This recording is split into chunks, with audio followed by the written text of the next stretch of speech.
सबसे पहले संसद का रुख करेंगे। संसद में गुरुवार को हुए टकराव के बाद आज शीतकालीन सत्र के आखिरी दिन एक बार फिर से इंडिया ब्लॉक और एनडीए के बीच में टकराव की स्थिति रही। पक्ष और विपक्ष दोनों ने विरोध प्रदर्शन कर एक दूसरे पर हमला बोला। बाबा साहेब के मुद्दे और धक्का मार कांड को लेकर आज भी संग्राम रहा। ट्रेजरी बेंच और अपोजिशन दोनों सड़क पर उतर आए, हल्ला बोला।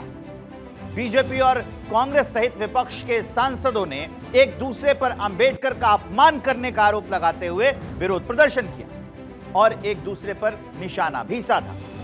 एनडीए के नेताओं ने संसद परिसर में विरोध प्रदर्शन किया। ग्रैंड ओल्ड पार्टी पर भीमराव अंबेडकर के अपमान का आरोप लगा दिया।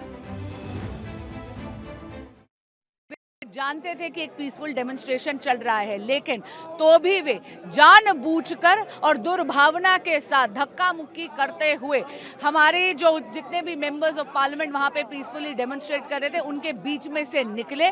उन्होंने धक्का दिया, जिसके कारण हमारे दो साथियों को बहुत गंभीर और गहरी चोट आई है। वे अभी भी अस्पताल में हैं। उनका ये हिंसात्मक रवैया केवल अशोभनीय नहीं है, आपराधिक भी है। इसीलिए उनके खिलाफ कल एक कंप्लेंट हम लोगों ने पार्लियामेंट्री स्ट्रीट थाने में दी है। हम इसको देश के गली गली घर घर तक पहुंचाएंगे। राहुल गांधी की गुंडागर्दी को हम देश को दिखाएंगे। प्रताप सारंगी का जो खून गिरा है उसके एक एक बूंद को, उसके दर्द को हम देश के लोगों तक पहुंचाना चाहते हैं। राहुल गांधी पूरी ऐसा लगता है जैसे औरंगजेब की सेना लेकर के आकर के लड़ रहे हों। जहां हम प्रदर्शन कर रहे हैं वहां कांग्रेस को या कांग्रेस प्रदर्शन करे वहां में क्यों जाना चाहिए? राहुल गांधी का व्यवहार कभी भी माफ नहीं करेंगे। महिलाओं को धक्का दिया, ये राहुल गांधी की गुंडागर्दी हम नहीं बर्दाश्त करेंगे। तो ये तो एनडीए का पक्ष हमने आपको दिखाया। इंडिया ब्लॉक के नेताओं ने विजय चौक पर विरोध प्रदर्शन किया।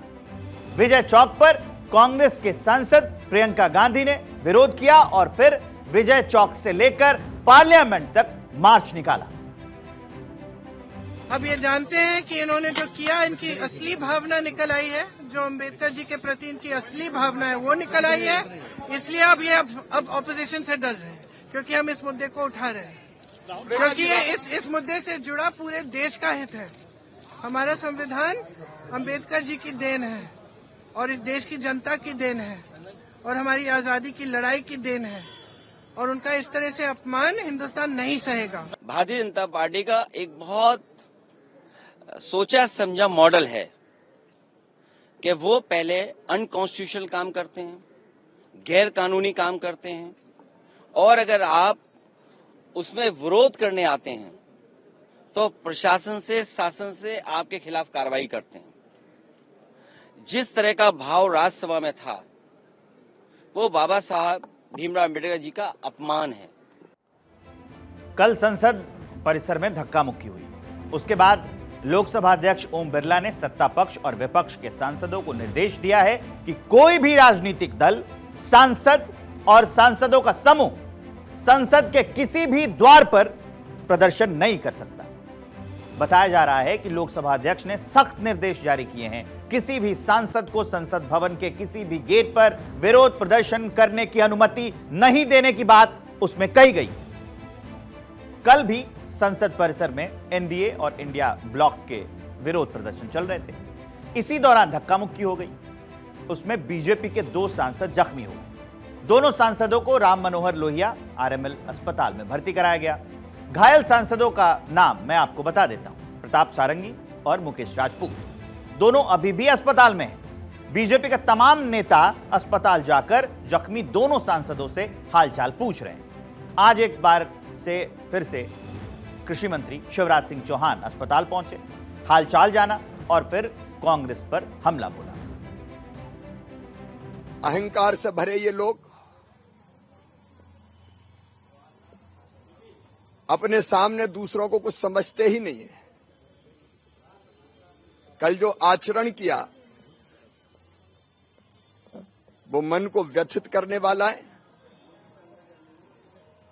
कल न केवल लोकतंत्र का गला घोटा, आसंदी का ऐसा अपमान मैंने कभी नहीं देखा। धक्का मुक्की को लेकर संसदीय कार्य मंत्री किरेन रिजिजू ने एक बार फिर से कांग्रेस को निशाने पर लिया और कहा कि सांसद होने के नाते सभी को संसद की गरिमा बनाए रखना चाहिए। कांग्रेस के पास बोलने के लिए कुछ नहीं बचा, तब हाथापाई पे उतर के आया। तो राहुल गांधी खुद एक नेता है और खुद इस तरह से धक्का मुक्की करना ये तो शोभा नहीं देता है। तो इसलिए हमारे सांसदों का कहना है कि राहुल गांधी के खिलाफ में पुलिस कार्रवाई भी होना चाहिए और साथ साथ में राहुल गांधी जी देश से माफी मांगना चाहिए। ये हमारे एमपीज का जो डिमांड है वो तो जायज है, लेकिन हम चाहते हैं कि पार्लियामेंट शांति से चलना चाहिए, या हाथापाई नहीं होना चाहिए। धक्का मुक्की को लेकर कांग्रेस नेता राहुल गांधी के खिलाफ एफआईआर दर्ज हो गई है, यानी राहुल गांधी की मुश्किलें आगे और बढ़ने वाली हैं, बढ़ सकती हैं मुश्किलें। दरअसल दिल्ली पुलिस ने कांग्रेस नेता राहुल गांधी के खिलाफ मामला दर्ज कर लोकसभा स्पीकर को इसकी जानकारी दे दी है। लोकसभा स्पीकर से इजाजत मिलने के बाद ही पुलिस इस मामले में आगे की कार्रवाई करेगी। दिल्ली पुलिस कैसे जांच करेगी ये आपको बता देते हैं। राहुल गांधी और बाकी सदस्यों को नोटिस भेजा जाएगा। पहले घायल मुकेश राजपूत और प्रताप सारंगी का स्टेटमेंट दर्ज होगा, वो क्या कहते हैं। सीसीटीवी और मोबाइल वीडियोस की पड़ताल भी की जाएगी इस पूरे मामले में। मीडिया फुटेज भी सबूत के तौर पर इस्तेमाल किए जाएंगे, मीडिया फुटेज जुटाई जाएगी। फुटेज इकट्ठा करने के लिए लोकसभा स्पीकर से इजाजत ली जाएगी। यह पूरा एक प्रकरण रहने वाला है। कांग्रेस सांसद राहुल गांधी के खिलाफ दर्ज हुई एफआईआर मामले की जांच अब लोकसभा अध्यक्ष पर जा टिकी है, यानी कि लोकसभा के अध्यक्ष से परमिशन मिलने के बाद ही पुलिस इस मामले में आगे की जांच करेगी। दिल्ली पुलिस इस मामले में कई बिंदुओं पर जांच करेगी। जो सबसे अहम बिंदु है वो ये है कि संसद भवन परिसर में धक्का मुक्की के दौरान जो 2 सांसद जख्मी हुए थे, जिनका इलाज अभी आरएमएल अस्पताल में चल रहा है, दिल्ली पुलिस उनके बयान भी दर्ज कर सकती है। यानी कुल मिलाकर इस पूरी घटना को अंजाम देने तक, यानी पूरी घटना को पूरे अमली जमा पहनाने के लिए हर पहलुओं की बारीकी से जांच पड़ताल करेगी। लेकिन जांच पड़ताल तभी आगे बढ़ पाएगी जब लोकसभा अध्यक्ष ओम बिरला दिल्ली पुलिस को इसकी इजाजत दे देंगे।